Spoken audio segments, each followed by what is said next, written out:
Voilà, c'était donc la page écho de cette édition du Cameroun Day Live de ce lundi 7 septembre 2020. Une journée qui célèbre le fair play. Je vous l'ai dit au début de cette édition, on en reparlera. Pourquoi? Cela a été insufflé par le mouvement sportif international et puis beaucoup d'autres disciplines sportives parce que la journée du fair play a démarré par le tennis et beaucoup d'autres disciplines sportives ont emboîté le pas à cette célébration finalement qui garde son importance dans tous les domaines de la vie courante. Je l'ai annoncé il y a juste quelques instants, Sadou Mamoudou, il est là pour la revue de presse en français, tabloïd, qui va revenir évidemment sur les préparatifs des élections régionales et plein d'autres actualités.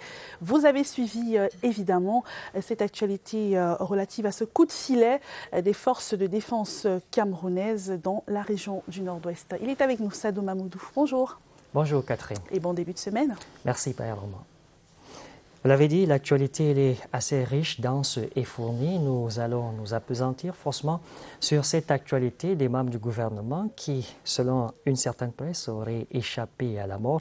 Vous l'avez compris, il s'agit là de la mission interministérielle qui s'était rendue au courant du week-end dernier au chevet des populations de l'extrême nord du pays, victimes de la furie des eaux. Il y a entre autres également ce réconfort, mais également cet appel à ne point céder à la peur, à la panique, mais surtout rester mobilisé car le chef de l'État est à l'écoute. C'est la principale actualité de ce matin, tout comme nous ferons un détour côté éducation avec justement la petite roulette russe ou alors le jeu de cache-cache, la loi 2 poids 2 mesures selon une certaine presse, avec justement la fuite des épreuves qui aura fait écrouer des personnes.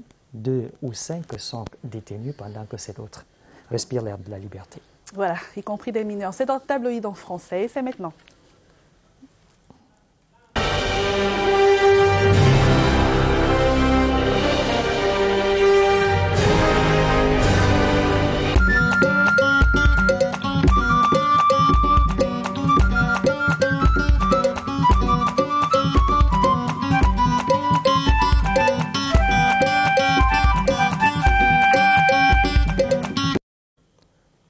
Lundi 7 septembre 2020, merci de nous renouveler votre confiance et surtout votre fidélité de toujours choisir notre canal pour vous informer reconstruction des régions du nord-ouest, du sud-ouest, de l'extrême nord surtout. Le chef de l'État au chevet des populations victimes de la furie des eaux, le BINAT, ministre de l'administration territoriale Paula Tangandji, conduisait le week-end dernier une délégation interministérielle de 7 membres du gouvernement pour aller palper la réalité et surtout apporter le réconfort du chef de l'État. Pendant ce temps, le journal Prospective Nouvelle nous informe également ce matin, aux côtés de Réalité Plus, qui revient sur cette actualité, que 7 membres du gouvernement ont échappé à la mort pendant qu'ils tentaient justement d'aller s'enquérir de la situation et surtout apporter le réconfort du chef de l'État aux sinistrés qui ont désormais le regard hagard, plongé dans le flot de tristes souvenirs, des greniers éventrés à la hâte. Également, dans l'actualité ce matin, un autre baromètre aux côtés de Prospective Nouvelle de Jean-Baptiste Biaillé. On a également ce journal qui revient sur la question de savoir où en est-on avec cette reconstruction des régions du nord-ouest et du sud-ouest, de l'extrême nord, notamment l'hebdomadaire Meyo Messala. Ce journal régional du Sud qui dit Paul Biya tient parole en ce 7 septembre 2020. C'est pour se fonder sur l'ensemble des actions qui ont été menées jusqu'ici afin d'apporter des réponses conséquentes et concrètes aux griefs et des Camerounais des régions du nord-ouest et du sud-ouest et des Camerounais des régions de l'extrême nord également. Tout de suite, nous mettons le cap sur les travaux d'Hercule de Marie-Thérèse Abena Ondoa qui est relayé en ce 7 septembre 2020 par Ladies News, ce journal également qui est focalisé sur l'activité de l'agent féminine. Eh bien, le professeur Marie-Thérèse Abena Ondoa du ministère de la Promotion de la Femme et de la Famille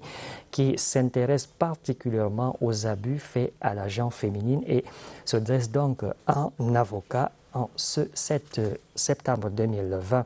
Le septentrion camerounais qui ne perd définitivement donc pas le nord en dépit entre autres des inondations, de la sécheresse, mais également des exactions du groupe terroriste Boko Haram. L'œil du Sahel de Guiba et Gatama lui s'intéresse et met en faisceau ce matin l'impérieuse nécessité d'un renouvellement de la classe politique là-bas.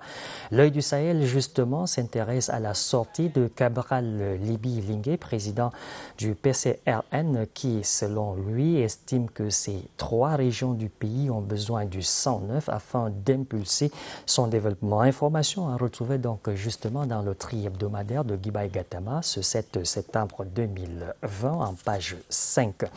Le Nord Cameroun, restons-y puisque nous y sommes. Cameroun Tribune, qui s'intéresse également, ce quotidien national bilingue, s'intéresse également au projet dans la région de l'extrême nord, la plus belle des régions, dit-on en passant, qui fait aujourd'hui les frais de la furie des eaux, les frais des exactions du groupe terroriste Boko Haram, mais également d'un climat assez rude. Le chef de l'État n'oublie pas cette partie du pays. On a vu la délégation interministérielle au chevet des sinistrés déplacés internes. On se souvient également en 2012, le chef de l'État lui-même est allé à Maga, accompagné de son épouse Chantal Biya, apporter du réconfort, comme pour signifier justement l'écoute, l'attention, mais surtout l'intérêt que le couple présidentiel porte à cette partie du pays. L'appareil de l'État, qu'une seule personne, 7 membres du gouvernement ont échappé, on l'a dit, à la mort selon les journaux ce matin, mais également nous mettrons un accent ce matin sur actualité économique avec, entre autres, journal Ecobatin qui s'intéresse, lui, à la dette pesante, justement, de la société en charge de la commercialisation de l'énergie électrique avec, entre autres, 9 milliards de francs CFA qui sont peut-être réglés. Mais le top management de cette institution estime que le poids de la dette ne permet pas à cette entreprise de bien se déployer, entre autres sous-traitances, mais également d'autres factures à régler. La facture est très salée et il faudra justement peut-être une intervention de l'État, mais le top management se dit serein.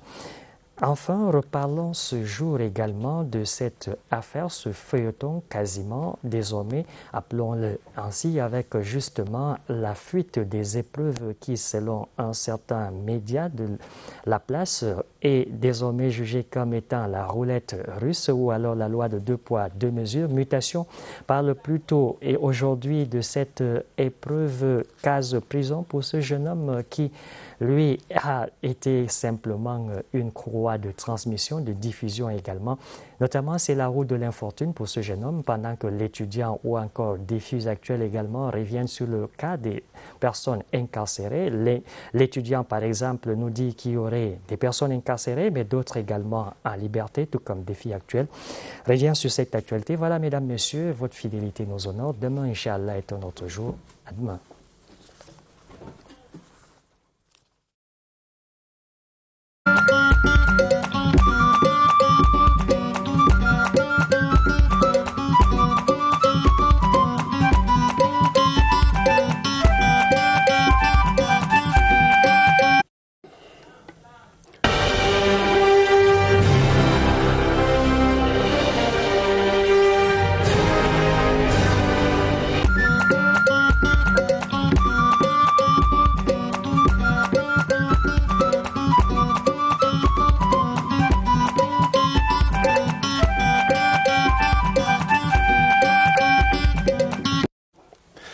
Good morning, ladies and gentlemen, once more. It is Monday, September the 7th of September 7th, 2020. It is a pleasure to have you. We begin our press review this morning with the Cameroon Tribune, the national bilingual daily. Its frontline movement of motorcycles restricted.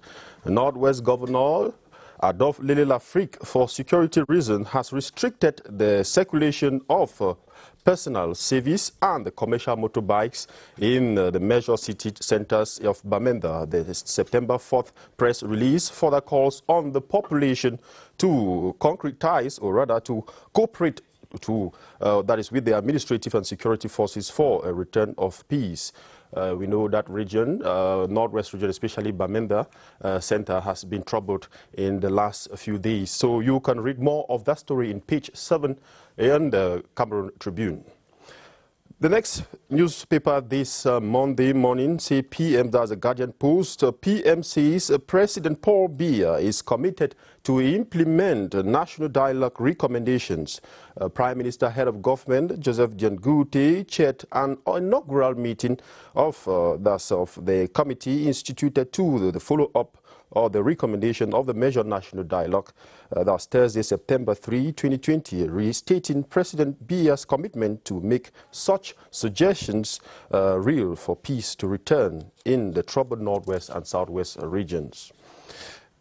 Still on the Guardian Post, the head of state, Paul Biya, assist far north victims in the recent flood crisis that occurred in the far north region. We had Minat Boss, the Minister of Territorial Administration, Tanganji Paul, who led a 7-man interministerial committee to assess damages and chart the way forward against similar disasters. You can find more of that story and more that is in the Guardian Post of this September 7, 2020. The Herald, Ambazonia General Mad Dog killed. Bamenda resident wake up Sunday with the death of General Fonte alias Mad Dog. As he was known, he was reportedly killed by soldiers at the city chemist roundabout that is the chief town of the Northwest region, Bamenda. Security forces say they retrieved several items during their operation, including AK-47, 5 national ID cards, bullets, a loaded automatic gun, among others. Mad Dog, as he was called, is said to have been feared too, that is in the town by many even before the Anglophone crisis. You can get more of that story in the Herald newspaper. The Horizon, ADF Mad Dog killed in Bamenda, still talking about the same story, the same event, which is actually making headline news in most of the newspapers this Monday, September 7th. Fonte, alias General Mad Dog, was killed early on Sunday morning at the city chemist roundabout in Bamenda during an operation carried out by the soldiers of the Rapid Intervention Battalion. The Cameroon Army has confirmed its troops have killed a notorious leader of the multiple high-profile crimes in the Northwest region. You can find more of the story in the Horizon newspaper. The Insider, regional elections. The head of state, Paul Biya, last Wednesday signed 2 decrees fixing the number of regional councils per divisions and per category, and laying down terms and conditions in terms of cost for those to constitute the Electoral College. These texts seem to indicate the imminence of elections into this body. You can go back to, that's the Insider newspaper of this morning, and read more of that story concerning the regional elections, which is highly, awaited by Cameroonians. We move on to L'Heure du Sahel. L'Heure du Sahel newspaper, extreme north in inundations. The newspaper talks about the recent flood in the far north region. Many inhabitants have been made homeless by the flooding. Heavy rains last month caused widespread flooding in the town of Marwa. The interministerial delegation led by the Territorial Administration boss, Paula Tanganji, has just rounded a walking visit to console victims of the floods incident and, of course, evaluate the damage caused by this flood. Of course, he was the special representative of President Paul Biya to that part of the country. We end with the Median. Great Support is sending a strong message. That's Great Support in the chief town of the Southwest region, Buea. Inhabitants of Great Support in Buea continue to thank the head of state, Paul Biya, for appointing one of theirs, Josh Hill, His Excellency Josh Hill Monono, as Cameroon's ambassador to Ethiopia and a permanent representative to the African Union and the UNECA. This was during a grand mobilization in Buea to send a strong message of thanks and support to the head of state, President Paul Biya. Those were some of the newspaper this Monday morning, but you can always get to the newsstands out there and, of course, pick up any of this newspaper of your choice and always get yourself informed. That was it for Tabloid this morning. Do have a wonderful time. God bless you.